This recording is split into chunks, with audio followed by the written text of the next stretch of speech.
प्रसिद्ध कथावाचक राम भद्राचार्य जी द्वारा महर्षि दयानंद जी महाराज पर एक ओछी और मिथ्या टिप्पणी की गई। उन्होंने अपनी व्यासपीठ से बोला कि स्वामी दयानंद से बड़ी भूल हुई और स्वामी दयानंद ने रामायण और महाभारत को कल्पित कहा और स्वामी दयानंद ने कहा कि वेदों में रामायण महाभारत का कहीं उल्लेख प्राप्त नहीं होता। बड़ी भूल उन्होंने ये कह दिया कि रामायण और महाभारत भागवत ये सब कल्पित है, वेदों में इनका कोई प्रमाण नहीं है, ये उन्होंने कहा।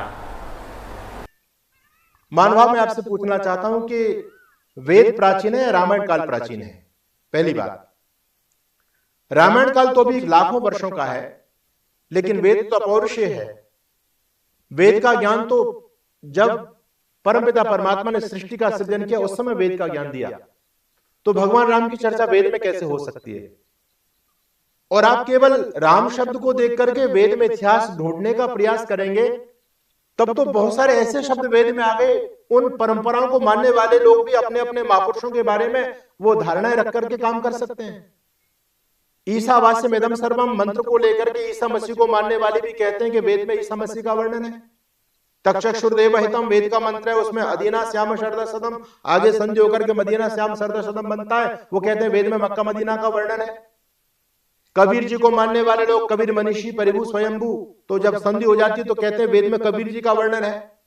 तो वेद के साथ आप खींचातानी मत कीजिए, इस खींचातानी से बड़ा अनिष्ट हुआ है। आपके इन कपोल कल्पित अर्थों से ही तो वेद की इतनी निंदा समाज में हुई कि विदेशी लोग वेदों को जंगलियों की पुस्तक कहा करते थे। महर्षि दयानंद जी महाराज ने आकर के वेदों को गौरव प्रदान किया। दुनिया का सबसे साइंटिफिक लॉजिकल वेदभाष ऋषि दयानंद का माना जाता है।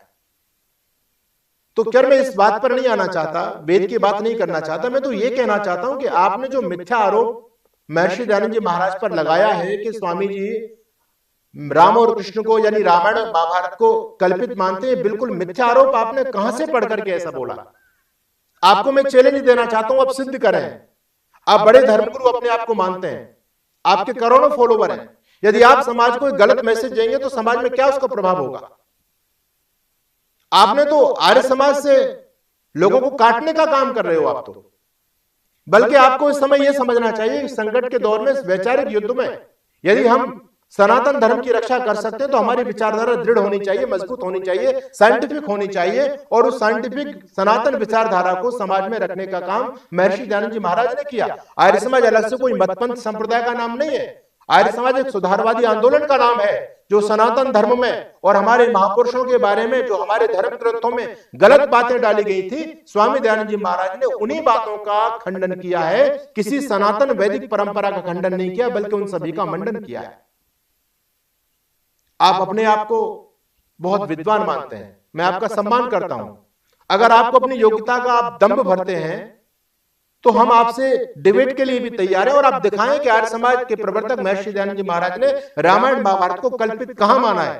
तो मानभाव मेरा आपसे निवेदन है कि आप ये समाज को बरगलाने का काम बंद कीजिए। और मैं समझता हूं ये आपने जो बयान दिया है जानबूझ करके कुटिलता पूर्वक दिया है,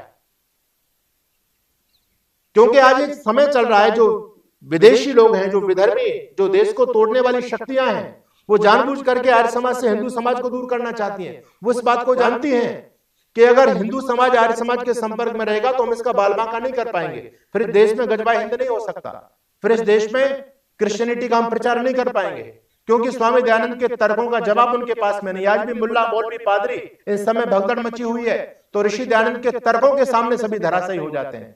इसलिए उन लोगों का यह प्लान है कि हिंदू समाज को आर्य समाज से दूर किया जाए, और हिंदू समाज आर्य समाज से तभी दूर हो सकता है जब आर्य समाज के बारे में मिथ्या समाज में प्रचार किया जाए, झूठा प्रचार किया जाए आर्य समाज के बारे में। आप पंडित मदन मोहन मालवीय को पढ़ लेते। पंडित मदन मोहन मालवीय तो कहते हैं कि आर्य समाज दौड़ता है तो हिंदू समाज चलता है, आर्य समाज चलता है तो हिंदू समाज बैठ जाता है, आर्य समाज बैठ जाएगा तो हिंदू समाज सो जाएगा, और जिस दिन आर्य समाज सो गया उस दिन हिंदू समाज धरती से समाप्त हो जाएगा। आर्य समाज तो हिंदू समाज की छावनी है। राम और कृष्ण हमारी दो आंखें हैं। अगर हम राम और कृष्ण को नहीं मानेंगे तो क्या मोहम्मद और ईसा मसीह को मानेंगे? ये बयान आपने जो दिया है, मैं इस बयान के पीछे की आपकी षड्यंत्र को, राजनीति को नहीं समझ पा रहा हूं। कि आपको कुछ बहुत बड़ा पुरस्कार दिया गया है पीछे से, या आपसे जानबूझ करके बयान दिलवाया गया है, लेकिन मैं आपके इस बयान की निंदा करता हूं। और आज मैं चैनल के माध्यम से आपको यह भी बताना चाहता हूं कि जब जब विधर्मी लोगों ने भगवान राम और कृष्ण पर गंदे गंदे आरोप लगाए हैं, तब तक आर्य समाज मैदान में आया है। विधर्मी लोगों ने 1920 में पुस्तक लिखी थी, कृष्ण तेरी गीता जलानी पड़ेगी। उस समय उस पुस्तक का उत्तर देने की किसी में हिम्मत नहीं थी। तब आर्य समाज के विद्वान पंडित चमुपति एम ने ईंट का जवाब पत्थर से दिया और उन्होंने पुस्तक लिखी रंगीला रसूल। उस पुस्तक से हड़कंप मच गया और आर्य समाज के बलिदानी प्रचारक महाशय राजपाल को इस पुस्तक के परिणाम स्वरूप अपना बलिदान देना पड़ा। आर्य समाज वो संगठन है कि जिसने अपना बलिदान देकर के अपने महापुरुषों के सम्मान की रक्षा की है। निजाम हैदराबाद ने जब मंदिरों पर ताले लगा दिए थे, हिंदू समाज को जब वहां सताया जा रहा था, उस समय आर्य समाज खड़ा हुआ और देश का सबसे बड़ा सत्याग्रह हैदराबाद के अंदर आर्य समाज के लोगों ने जाकर के किया और निजाम हैदराबाद को नाक रगड़नी पड़ी। मंदिरों में लगे घंटे घड़ियालों पर प्रतिबंध को उसको हटाना पड़ा। यह काम आर्य समाज ने किया है। मां भगवती सीता पर जब गंदी पुस्तक लिखी गई, सीता का छिनाला, उस पुस्तक का उत्तर आर्य समाज के लोगों ने दिया। आप आज आर्य समाज को रामकृष्ण से बांटना चाहते हैं, काटना चाहते हैं आप आर्य समाज को, और समाज में गलत मैसेज देना चाहते हैं। तो मेरा आपसे निवेदन है, आप विद्वान हैं, लेकिन वाणी के 4 पाप बताएं, उसमें से आप एक पाप कर रहे हो। वाचा अनृत पर सूचना संबद्धानी, किसी पर मिथ्या आरोप लगाना, किसी पर लांछन लगाना, यह महापाप है और आप पाप की तरफ बढ़ रहे हैं। धर्म गुरुओं का यह कर्तव्य नहीं है कि वो समाज को मिसगाइड करें। आप सत्य का उपदेश कीजिए, लोगों को धर्म से जोड़िए, वो काम कीजिए जो महर्षि दयानंद सरस्वती करके गए हैं। स्वामी दयानंद सरस्वती के बारे में आप जानते नहीं है कि वो कितने बड़े महापुरुष थे। इस देश की और सनातन की स्थिति को उन्होंने पलट करके रख दिया। स्वामी दयानंद से पहले विधर्मी हमारे धर्म ग्रंथों को लेकर के, हमारे महापुरुषों को लेकर के जब आक्षेप करते थे, तो आपके किसी भी धर्म गुरु में वो सामर्थ्य नहीं था जो उनका उत्तर दे पाते थे। रामधारी सिंह दिनकर ने लिखा है संस्कृति के 4 अध्याय में, स्वामी दयानंद से पहले हिंदू जाति फुसफुसिया थी, यानी विधर्मियों के सामने खड़ी नहीं हो पाती थी। आज ऋषि दयानंद के तर्कों के सामने मुल्ला, मौलवी, पादरी सब भाग जाते हैं। ये काम आर्य समाज का है। इस देश को आजाद कराने का काम ऋषि दयानंद ने किया। लाखों बलिदानी आर्य समाज ने देश को दिए। महर्षि दयानंद के सभी शिष्य थे। आप किसी भी क्रांतिकारी के जीवन इतिहास को उठा के देख सकते हैं, सभी महर्षि दयानंद से अनुप्राणित थे। अंधविश्वास, ढोंग, आडंबर, रूढ़ियां, वेद के नाम पर अनर्गल प्रचार, ये सबका खंडन ऋषि दयानंद जी महाराज ने किया, इस सनातन परंपरा की रक्षा की। तो मेरा आपसे निवेदन है कि आपको यदि विद्वान होने का दम्भ है, आप कहते हैं कि वेद के अंदर हर ऋचा से मैं राम कथा निकाल सकता हूं, तो निकाल करके दिखाइए ना।